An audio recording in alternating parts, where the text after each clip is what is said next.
J'ai perdu mon passeport, donc pas évident forcément quand on est au Royaume-Uni. Je m'appelle Eloane Leroux, je suis à Sup de Com en deuxième année avec SP Digital. Et moi je m'appelle Candice Comon, je suis également en Sup de Com deuxième année et j'ai également choisi la spécialité digitale.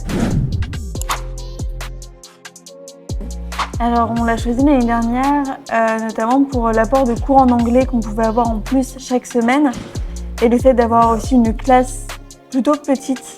Ça a renforcé le fait de prendre confiance en soi pour pouvoir parler en anglais, etc.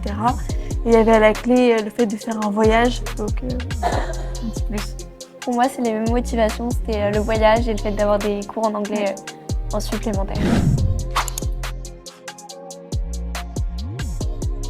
Personnellement, c'est pour apprendre les nouvelles cultures, développer notre langue, par exemple l'anglais du coup. Et du fait, tout ça, ça permet de découvrir aussi de nouvelles personnes.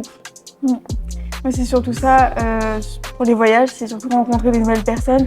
C'est vraiment se rendre compte qu'on peut sortir un petit peu de ses habitudes et aller à la rencontre de nouvelles personnes et pouvoir échanger facilement. Et même si on n'a pas forcément un fort niveau en anglais ou dans n'importe quelle langue, l'idée c'est d'échanger plutôt facilement.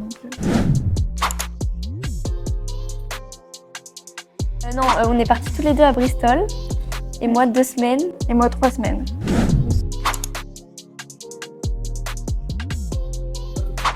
Moi l'anecdote que je vois, c'est plutôt personnel, c'est que j'ai perdu mon passeport.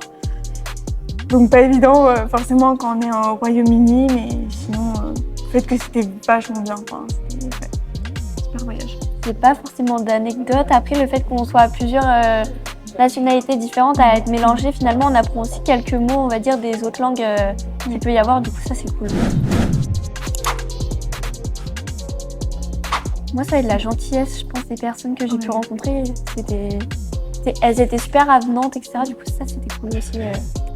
Ouais, je suis assez d'accord et surtout de se rendre compte qu'on était assez capable, en se jetant dans le bain, de pouvoir facilement rencontrer les gens. Et ça revient à la gentillesse. Il n'y a pas de peur en fait à avoir, à juste voyager.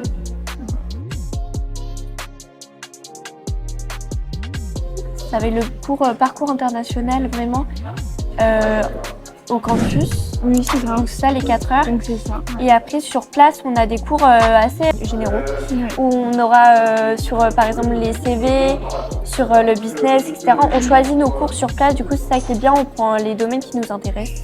Ouais, c'est ça. On pouvait aussi bien parler de l'art, de la peinture, que se retrouver en cours de un peu de communication comme on avait, donc très divers avec différents groupes aussi.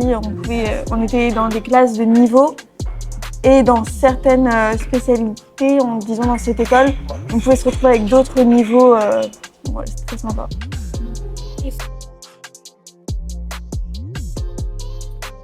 L'autonomie. Et après... l'aisance, on va ouais, parler. c'est ça. Ouais, maintenant, l'anglais, en fait, ça devient assez naturel. Voilà, on se dit pas, mince, on a peur. Non, on peut oser, en tout cas, en parler.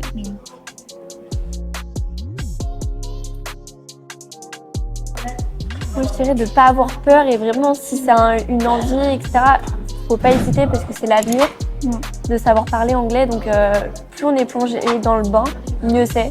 On apprend plus facilement. Ouais, c'est ça. Je garderais aussi le fait d'oser, en fait, tout simplement, et de sortir juste de la France aussi, d'aller découvrir.